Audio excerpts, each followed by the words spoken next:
안녕하세요. 여러분의 현명한 투자 가이드가 되어드릴 시간입니다. 오늘은 월가의 성인이라 불리는 한 위대한 인물의 이야기를 통해 현대 투자의 핵심 원리를 깊이 탐구해 보고자 합니다. 바로 존 보글과 그의 혁명적인 발명품 인덱스 펀드에 대한 이야기입니다. 그의 저서인 모든 주식을 소유하라는 수많은 투자자에게 영감을 주었고 오늘날까지도 그 가르침은 유효하게 빛나고 있습니다. 존 보글. 이 이름이 낯설게 느껴지는 분들도 계실지 모르겠습니다. 하지만 그가 금융시장에 미친 영향은 실로 엄청납니다. 그는 단순히 한 기업의 창업자나 성공한 투자자를 넘어 투자 산업의 판도를 근본적으로 바꾼 진정한 혁신가로 평가받고 있습니다. 1929년에 미국에서 태어나 대공황과 제2차 세계대전의 격동기를 어린 시절에 겪으며 경제적 어려움을 몸소 체험했습니다. 이러한 경험은 훗날 그가 일반 대중을 위한 합리적인 투자 방식을 고민하게 된 중요한 배경이 되었을 것입니다. 프린스턴 대학교에서 경제학을 전공하면서 그는 금융 시장의 비효율성과 높은 수수료 구조에 대한 비판적인 시각을 키웠습니다. 특히 그의 대학 졸업 논문인 뮤추얼 펀드 산업에 대한 경제 분석엔 에코노믹 어널리시스 오브 더 뮤추얼 펀드 인더스트리은 훗날 그가 창조할 인덱스 펀드라는 혁명적인 금융 상품의 이론적 토대가 됩니다. 이 논문에서 그는 펀드 매니저들의 액티브 운용이 시장 평균을 꾸준히 이기기 어렵다는 점을 통계적으로 분석하고 고비용 구조가 투자자 수익을 잠식하는 문제점을 날카롭게 지적했습니다. 졸업 후 그는 웰링턴 매니지먼트에 입사하여 펀드 업계에 발을 들였고 1974년에는 마침내 자신이 꿈꿔왔던 새로운 형태의 투자 회사인 뱅가드 그룹을 설립하게 됩니다. 뱅가드 그룹은 설립 초기부터 투자자 소유라는 독특한 구조를 채택하여 이익을 주주가 아닌 투자자들에게 돌려주는 방식을 취했습니다. 이는 월스트리트의 기존 관행에 대한 정면 도전이자 투자자 이익을 최우선으로 생각하는 그의 철학을 고스란히 담고 있는 것이었습니다. 그리고 1976년 그는 세계 최초의 개인 투자자용 인덱스 펀드인 뱅가드 500 인덱스 펀드를 출시하며 금융 역사에 한 획을 그었습니다. 당시 월스트리트에서는 이 펀드를 보글의 어리석은 비오주에리에스 팔리라며 비웃었지만 시간은 존 보글의 편이었습니다. 2019년에 세상을 떠난 그는 마지막 순간까지도 인덱스 펀드의 전도사로서 투자자들을 위한 헌신적인 삶을 살았습니다. 그렇다면 인덱스 펀드란 구체적으로 무엇이며 왜 그토록 혁명적이라고 평가받는 것일까요?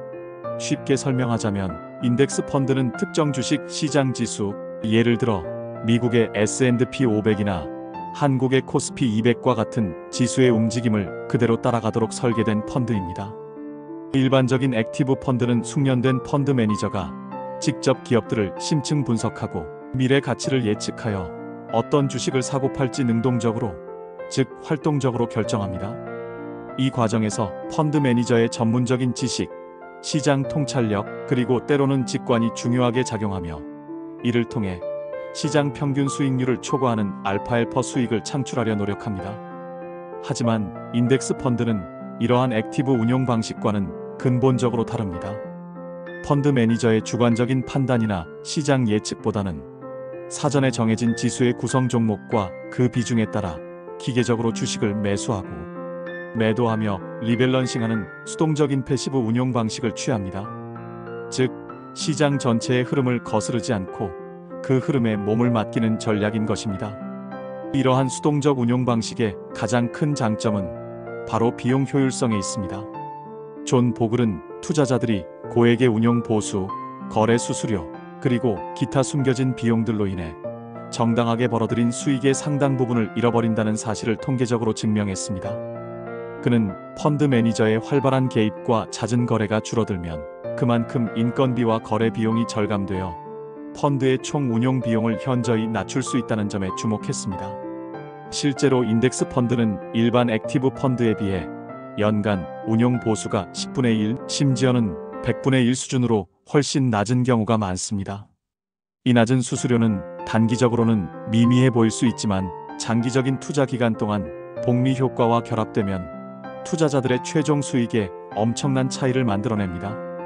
매년 12%포인트의 수수료 차이가 수십 년 후에는 원금의 수십 퍼센트, 심지어는 절반에 가까운 수익을 잠식할 수도 있다는 점을 존 보글은 누구보다 정확히 꿰뚫어보고 있었습니다. 이러한 비용 절감 효과 덕분에 인덱스 펀드는 투자자들이 시장의 성장을 거의 그대로 자신의 수익으로 가져갈 수 있도록 하는 강력한 도구가 된 것입니다. 존 보글의 투자 철학은 매우 단순하면서도 심오하며 오늘날까지도 수많은 투자자들에게 불변의 진리로 여겨지고 있습니다.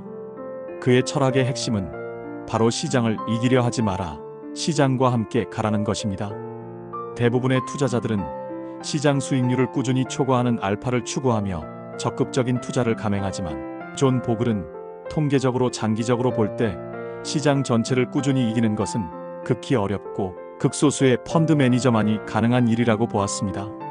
오히려 수수료와 거래 비용을 제하고 나면 대부분의 액티브 펀드는 시장 평균 수익률에도 미치지 못한다는 사실을 그는 수많은 데이터를 통해 입증했습니다.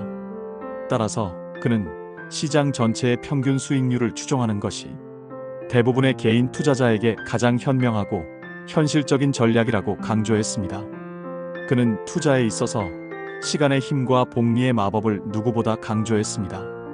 그는 투자자들이 단기적인 시장의 등락에 일희일비하지 않고 일찍 투자를 시작하여 꾸준히 적립식으로 투자하며 긴 시간을 통해 복리 효과가 자산을 기하급수적으로 불려나가는 과정을 경험하라고 권했습니다.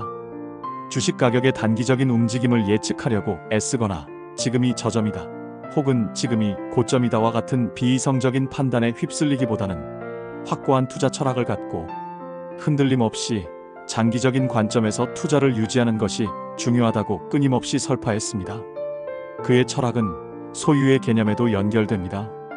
그는 투자자가 개별 주식의 가격 변동에 베팅하기보다 시장 전체의 성장과 번영에 동참하는 소유자의 마인드를 가져야 한다고 역설했습니다.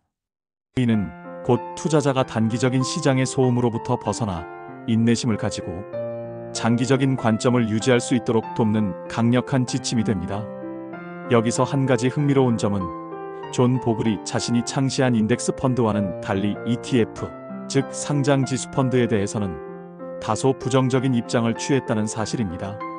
현재 2025년 시점에서 보면 ETF는 펀드 시장의 주류를 넘어 대세로 자리 잡았고 기술주의 혁신에 발맞춰 특정 테마나 산업에 집중 투자하는 액티브 ETF까지 활발하게 등장하고 있습니다. ETF는 개별 주식처럼 실시간으로 거래가 가능하며 소액으로도 다양한 자산에 분산 투자할 수 있다는 장점 때문에 많은 투자자들의 사랑을 받고 있습니다. 하지만 존 보글은 ETF의 이러한 편리함이 오히려 투자자들로 하여금 잦은 거래를 유도하고 단기적인 투기를 조장할 수 있다는 우려를 표했습니다. 그는 인덱스 펀드의 본질적인 가치인 장기적인 보유와 시장 전체에 대한 수동적인 투자가 ETF의 실시간 거래 기능 때문에 훼손될 수 있다고 보았던 것입니다.